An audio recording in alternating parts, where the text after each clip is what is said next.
ये कहानी फिल्मी पर्दे की एक नामी अपने ज़माने की हीरोइन प्रमिला की है, लेकिन प्रमिला उनका असली नाम नहीं था, बल्कि उनका असली नाम था एस्टर विक्टोरिया अब्राहम। एस्टर इसी नाम से सब जानते थे। कोलकाता में 1916 में इनका जन्म हुआ, एक यहूदी परिवार में। पिता यहूदी थे और माँ कराची की रहने वाली थी। तो बहुत ही जो फैमिली थी वो मतलब एक तरह से रूढ़िवादी सोच की फैमिली थी पूरी। उनका संगीत, सिनेमा, इन सब में कोई शौक नहीं था और बहुत ही रिजर्व रहते थे ये फैमिली। एस्था शुरू से पढ़ने लिखने में तेज थी, उसने स्कूलिंग की। इसके बाद कैम्ब्रिज यूनिवर्सिटी से लंदन जाकर उसने ग्रेजुएशन किया। फिर उसके बाद उसने स्कूल में टीचर की नौकरी की। फिर वापस इंडिया आई। 17 साल की उम्र में उसे लगा कि घर में रोक टोक बहुत है और उसकी दिलचस्पी जो थी म्यूजिक और सिनेमा की तरफ थी। तो कोलकाता से अपने घर वालों को छोड़कर मुंबई पहुंच गई। वहाँ उसकी एक कज़न रहा करती थी। मुंबई में अपनी कज़न के साथ एक रोज़ ये कहीं टहल रही थी, तभी उस वक्त वहाँ एक मिस्टर ईरानी करके एक डायरेक्टर थे, उनकी नज़र पड़ी एस्थर पर। एस्थर की हाइट काफ़ी थी, लंबी चौड़ी खूबसूरत। तो उन्हें लगा कि ये उनकी एक फिल्म आनी थी, उसके लिए ये बिल्कुल सही उस किरदार में फिट बैठेगी एस्थर। उन्होंने अप्रोच किया, उसने फिल्म में काम भी किया, लेकिन ये फिल्म कभी रिलीज़ नहीं हो पाई। काफ़ी मेहनत के बाद भी फिल्म में काम करने के बाद जब रिलीज़ नहीं हुई तो एस्थर को बड़ी मायूसी हुई। अब वो सोचने लगी कि वापस कोलकाता चले जाते हैं। लेकिन इसी दौरान में फिर जब वो वापसी की अभी प्लान कर ही रही थी, एक और डायरेक्टर उसको मिलते हैं और वो उसे अप्रोच करते हैं और कहते हैं कि तुम हमारी फिल्म में काम करो। चूँकि एक फिल्म में उसने काम किया, रिलीज़ हुई नहीं, तो उदासी भी थी। तो उसने कहा नहीं, अब नहीं करूँगी, मुझे वापस जाना है। लेकिन उन डायरेक्टर साहब ने उसको किसी भी कीमत पे अपनी फिल्म में काम कराना था। उसे एक साथ 5 फिल्मों का ऑफर दिया और 5 फिल्मों के लिए कॉन्ट्रैक्ट साइन कर लिया। और इसी के बाद एक पहली फिल्म रिलीज़ हुई, भिकारन। उस वक्त काफ़ी लोगों ने सराहा, काफ़ी फिल्म हिट हो गई। भिकारन के बाद फिर तो फिल्मों के तांते लग गए। उल्टी गंगा, इसके अलावा बुर्रा नवाब साहब, बिजली, शहजादी, झनकार, डार्लिंग डॉटर, हमारी बेटी, महामाया, ऐसी ना मालूम कितनी ही फिल्मों में काम किया। सब कुछ ठीक चल रहा था। इसके बाद तभी फिर मुलाकात होती है। इसी दौरान में जब ये फिल्मों में काम करना शुरू किया तो अब चूंकि नाम था एस्तर विक्टोरिया अब्राहम, तो जो डायरेक्टर साहब थे उसकी पहले फिल्म की, उन्होंने कहा कि देखो तुम अपना नाम चेंज कर लो, क्योंकि भारतीय संस्कृति और इस हिसाब से जो हिंदी फिल्में हैं उसकी अपनी ऑडियंस है, उनके बड़े अपने जज्बात होते हैं। तो बहुत सारे अदाकार अपना नाम बदलते हैं। तो एस्तर को भी उसका फिल्मी नाम दिया गया और नाम था प्रमिला। तो अब एस्तर प्रमिला बन गई और प्रमिला के नाम से एक फिल्में रिलीज़ हुई, सुपरहिट हुई। कई फिल्मों में फिर वो एक्शन किया और वो पहली ऐसी हीरोइन थी जो एक्शन फिल्मों के लिए भी जाने लगी। इसी दौरान में एक फिल्म में उनके को स्टार थे जिनका नाम था सैयद हसन अली जैदी। दोनों फिल्मी सेट पर मुलाकात हुई, मुलाकात दोस्ती में बदली, दोस्ती प्यार में बदला। हालांकि हसन अली जैदी ऑलरेडी शादीशुदा थे और उनकी जो बीवी और बच्चे थे वो लखनऊ में रहा करते थे। लेकिन फिर भी प्रमिला ने हसन अली जैदी से शादी कर ली। अब दोनों मुंबई में रहने लगे और हसन अली जैदी ने 1939 में शादी की थी। अब शादी के बाद हसन अली जैदी भी एक एक्टर थे ही। उनका बाद में फिल्मी नाम कुमार रखा गया और कुमार के तौर पर उन्होंने कई फिल्मों में काम किया। उस बहुत सारी फिल्मों में एक फिल्म आपने सभी ने लगभग देखी होगी, मुगल आजम में जो शिल्पकार मूर्तिकार जो बना था, याद होगा आपको, तो वो शिल्पकार मूर्तिकार कोई और नहीं बल्कि कुमार, उन्होंने ये रोल प्ले किया था। तो मुगल आजम जैसी फिल्मों में काम किया और प्रमिला के साथ शादी की। शादी के बाद 4 बच्चे हुए इन दोनों को। इसके बाद 1947 आ गया। अच्छा, इस दौरान 47 से पहले चूंकि एक्शन मूवी में बहुत सारा काम किया प्रमिला ने और उनकी कद काठी और एक्शन सीन को इस तरीके से खूबसूरती से जिस तरीके से फिल्माती थी उसे देखकर वो उस वक्त की शायद पहली ऐसी हीरोइन होती जो हॉलीवुड में जिनको काम का ऑफर मिला था। लेकिन इत्तेफाक से उसी वक्त 40s में सेकेंड वर्ल्ड वॉर शुरू हो चुका था, दूसरा विश्व युद्ध, और उस चक्कर में उनको कई ऑफर थे जो हॉलीवुड से, जंग ने वो ऑफर एक तरह से छीन लिए। तो प्रमिला को हॉलीवुड में काम करने का मौका नहीं मिला क्योंकि सेकेंड वर्ल्ड वॉर में ये मौका उनके हाथों से एक तरह से छीन लिया था। फिल्मों में काम चल रहा था पति के साथ, अब वो अपना प्रोडक्शन हाउस भी चला रही थी और प्रोडक्शन हाउस के जरिए उन्होंने 16 फिल्में प्रोड्यूस की। एक हीरोइन के तौर पे तो काम कर ही रही थी, फिल्में भी प्रोड्यूस की 16। तो वो इस देश की पहली फीमेल प्रोड्यूसर भी बन गई। सब कुछ, घर गृहस्थी, पति, फिल्मी करियर सब अच्छा चल रहा था। 1947 आ रहा है, तभी 31 साल की हो चुकी थी प्रमिला और 5वां बच्चा अब पेट में था, वो प्रेग्नेंट थी। उसी दौरान में मिस इंडिया कॉम्पिटिशन होता है। तब उस वक्त बहुत सारी ऐसी जो आजकल की शर्तें हैं वो सारी शर्तें नहीं थी कि आप शादीशुदा लोग इसमें हिस्सा नहीं ले सकते, जिनके बच्चे नहीं हो सकते, सबके लिए अलग अलग कैटेगरी में ये सारे कॉम्पिटिशन है। तो ऐसा कुछ था नहीं। और चूंकि प्रमिला उस वक्त की मैगजीन के कवर पर उनकी तस्वीरें छपती थी, कद काठी, खूबसूरती काफ़ी थी, ऊपर से कैम्ब्रिज यूनिवर्सिटी से पढ़ी थी। तो कहते हैं कि उस दौरान जिन लोगों को कॉम्पिटिटर को जो हिस्सा लेना था तो वो तादाद कम थी, तो फिर इन्होंने भी भरा और इनको भी सिलेक्ट कर लिया गया और आखिर में वो मिस इंडिया कॉम्पिटिशन 1947 में प्रमिला दी थी और इस तरह से वो देश की पहली मिस इंडिया बनी। जिस दिन ये कॉम्पिटिशन का फाइनल था, स्टेज पर उनको मिस इंडिया का ताज पहनाने के लिए कोई और नहीं बल्कि तब महाराष्ट्र के जो सीएम, चीफ मिनिस्टर, मुख्यमंत्री थे, मोरारजी देसाई, जो आगे चलकर भारत के चौथे प्राइम मिनिस्टर बने, वो उस वक्त महाराष्ट्र के मुख्यमंत्री थे। मुंबई में यह फंक्शन था और प्रमिला को पहली बार मिस इंडिया बनने का ताज उन्होंने अपने हाथों से पहना।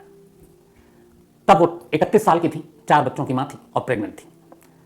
अब इसके बाद देश आज़ाद हो चुका था, अभी भी आगे उनकी अपना फिल्मी करियर सब कुछ ठीक चल रहा था। अब चूंकि प्रमिला की माँ कराची की थी, पाकिस्तान की, बंटवारा हो गया था देश का 1947 के बाद। तो इस बंटवारे के बाद जो उनके पति थे हसन अली जैदी, उन्होंने ये तय किया कि अब वो भी पाकिस्तान चले जाएंगे। उन्होंने प्रमिला से कहा कि अब हम लोग, देश आज़ाद है, 2 टुकड़े हो चुके हैं, और उस वक्त ये था जिसे इंडिया जाना रहना वो यहाँ रहे, जिसे पाकिस्तान जाना वहाँ जाए। तो हसन अली जैदी ने तय किया कि वो पाकिस्तान जाएंगे, लेकिन प्रमिला ने कहा कि नहीं, वो यहीं रहेंगे, हिंदुस्तान। तो हसन अली जैदी अपनी पहली पत्नी जो लखनऊ में रहती थी और अपने बच्चों को लेकर, बाकी पूरे परिवार को लेकर लखनऊ से पाकिस्तान चले गए। इस बात का प्रमिला को बड़ा गहरा सदमा भी लगा, धक्का भी लगा, लेकिन वो अपने 4 बच्चों के साथ मुंबई में ही रुकी रही और मुंबई में ही उन्होंने रुकने का फैसला किया। लेकिन अब चूंकि उनका ननिहाल पाकिस्तान था, तो अक्सर वो ननिहाल, उस वक्त पाकिस्तान आना जाना ये सब बड़ा आसान था, वीज़ा आज के जो हालात हैं उस हिसाब से आसानी से मिल जाया करता था। तो वो अक्सर पाकिस्तान जाया करती ननिहाल की वजह से। पाकिस्तान आना जाना होता, इधर फिल्मी करियर सब कुछ चल रहा था, फिल्मों में एक्शन सीन भी हो रहा है, तो कई स्पाई फिल्में भी कर डाली उस वक्त, जासूसी टाइप।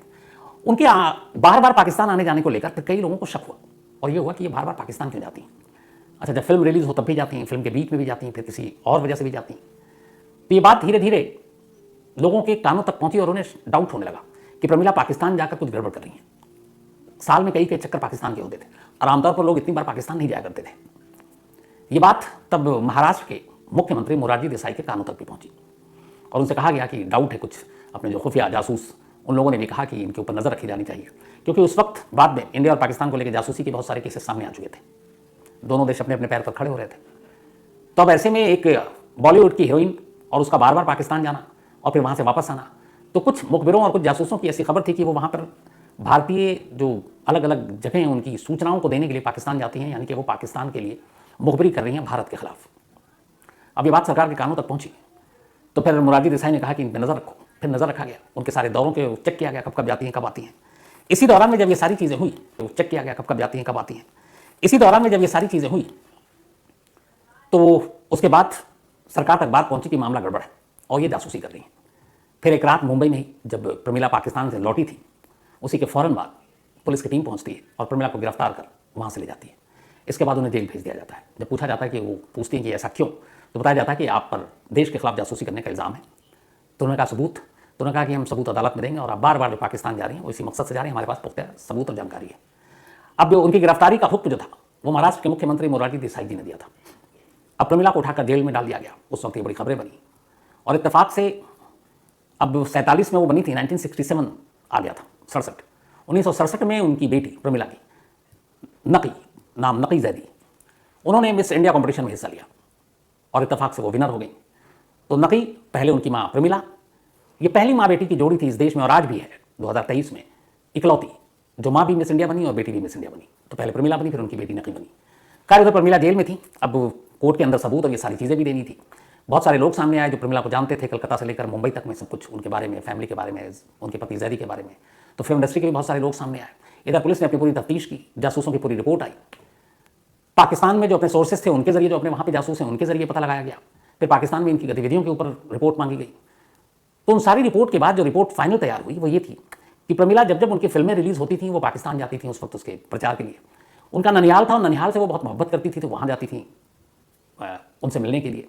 और जब जब गई तो पाकिस्तान की किसी भी ऐसी इंस्टीट्यूशन या संस्थान में नहीं गई जहाँ पे कोई डाउट हो कि वो मिली, या फिर उनसे कोई मिलने के लिए नहीं आया, कोई ऐसा सस्पिशियस जिससे डाउट हो वो जासूसी कर रही है। कभी वो अपने साथ कोई ऐसी चीज़ नहीं ले गई, या कभी वहाँ से कोई ऐसी चीज़ लेकर नहीं आई। कोई भी जो तलाशी ली गई उनकी डायरी से लेकर तमाम चीज़ें, उसमें से एक भी ऐसा सुराग नहीं मिला जिससे ये साबित हो सके कि वो एक जासूस थी और पाकिस्तान के लिए जासूसी कर रही थी। जब ये सारी रिपोर्ट आई और जिन मुख्यमंत्री मोरारजी देसाई जी ने ये के हुक्म पर ये गिरफ्तारी हुई थी, जब उनके सामने ये सारी चीज़ रखी गई, तब फिर ये हुआ कि ये गलती हो गई और हमने एक बेगुनाह शख्स पर शक किया। और उसी के बाद चूँकि कोई सबूत था नहीं, अच्छा इस दौरान में उनके घर पर भी सील हो गए थे, तो फिर सरकार ने फैसला किया कि उन्हें बाइज्जत रिहा किया जाए। तो करीब 7-8 महीने जेल में रहने के बाद प्रमिला को रिहा कर दिया गया। वापस आई वो, उसके बाद फिर वो जो सारी उनकी प्रॉपर्टी संपत्ति थी वो सारी चीज़ें वापस अदालत के जरिए उन्होंने वापस हासिल की। और इसके बाद उन्होंने कुछ चुनिंदा फिल्मों में काम किया। फिर इनके 4 बच्चे थे और उन बच्चों में एक बेटी आपको बताया नकी, वो बहुत अच्छी मॉडल बनी, अलग अलग उसमें काम किया। और एक बेटा इनका, बाकी 2 बेटों ने भी कुछ फिल्मों में, सीरियल में काम किया। एक बेटा जो हैदर अली, जो एक फिल्म आई थी जोधा अकबर ऋतिक रोशन की, उसकी स्क्रिप्ट उन्होंने लिखी, वो प्रमिला के बेटे हैं। और उसमें एक जो गाना है मौला मेरे मौला, उस गाने को फिल्माया, उनके ऊपर गया। हैदर अली की एक और पहचान भी है कि जो नुक्कड़ सीरियल आया करता था दूरदर्शन पे बहुत पहले, उसमें भी उन्होंने काम किया। तो बहुत सारे टीवी सीरियल में काम किया, लेकिन सबसे बड़ी पहचान ये है कि जोधा अकबर की पूरी स्क्रिप्ट लिखी और उसके उस गाने में मेन जो कैरेक्टर है वो उसमें वो साफ नजर आते हैं, ख्वाजा मेरे ख्वाजा जो गाना था। तो ये उनके बेटे की पहचान है। फिर उसके बाद उन्होंने आखिरी में सबसे लास्ट एक मराठी मूवी थी थंग, जो अमोल पालेकर जी ने बनाई, उसमें उन्होंने एक ग्रैंड मदर का रोल प्ले किया था। और उसके बाद मतलब उससे पहले फिर फिल्मों में काम नहीं किया, लेकिन अपनी उनकी प्रॉपर्टी थी, बाकी सब चीज़ें थी, माली हालत भी अच्छी थी। 6 अगस्त 2006 को जब उनके 90th बर्थडे मतलब 90 साल की जब वो हो जाती, उससे ठीक 5 महीने पहले मतलब 89 ईयर्स की उम्र में प्रमिला जी की मौत मुंबई में उनके घर में हो जाती है। उन्होंने आखिर तक यहूदी धर्म को निभाया और यहूदी धर्म की जो तमाम रस्में रिवाज थी उसको निभाया, और उनको यहूदी रीति रिवाज के हिसाब से ही दफनाया गया मुंबई के चिंचपोकली इलाके में, और उनकी कब्र पे हिब्रू और अरबी में वो सारी चीज़ें लिखी गई हैं। तो बहुत सारे कम लोगों को ये बात मालूम है कि इंडिया की जो पहली मिस इंडिया थी वो कैसे उन पर जासूसी का इल्ज़ाम लगा था, और अपने जीते जी उन्होंने इस कलंक को धोया भी, और बाद में सरकार ने ये एक्सेप्ट भी किया कि गलती हुई, गलत जानकारी थी। जानकारी क्या एक शक इसलिए पैदा हो गया क्योंकि वो बार बार पाकिस्तान का दौरा कर रही थी, तो लगा कि ये बार बार जाना है। इसलिए पैदा हो गया क्योंकि वो बार बार पाकिस्तान का दौरा कर रही थी, तो लगा कि ये बार बार जाना है, कुछ गड़बड़ है, लेकिन ऐसी कोई चीज़ नहीं आई और वो पाक साफ निकली। तो ये थी कहानी देश की पहली मिस इंडिया, देश की पहली फीमेल प्रोड्यूसर, देश की पहली स्टंट करने वाली, जो एक्शन सीन करने वाली, और देश की पहली ऐसी माँ बेटी की जोड़ी की जो दोनों मिस इंडिया बनी।